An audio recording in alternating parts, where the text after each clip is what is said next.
রবীন্দ্রনাথ ঠাকুর বলেছিলেন, সবারই করি আহ্বান, এসো উৎসুক চিত্ত, এসো আনন্দিত প্রাণ।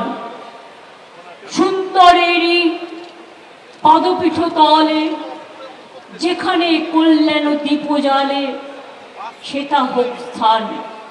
আমরা মনে করি বাংলার মাটি, এ মাটি সোনার চেয়েও খাঁটি। এই মাটিতে জন্ম নিল রবীন্দ্র নজরুল, একই বৃন্তে দুটো কুসুম, আলোকময় সে ফুল।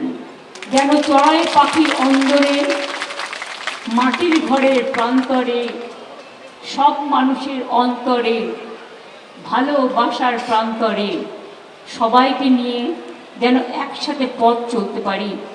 পথে পথে, ধুলায় ধুলায় আমরা সবাই যেন একসাথে এক হয়ে সবার কথা বলতে পারি।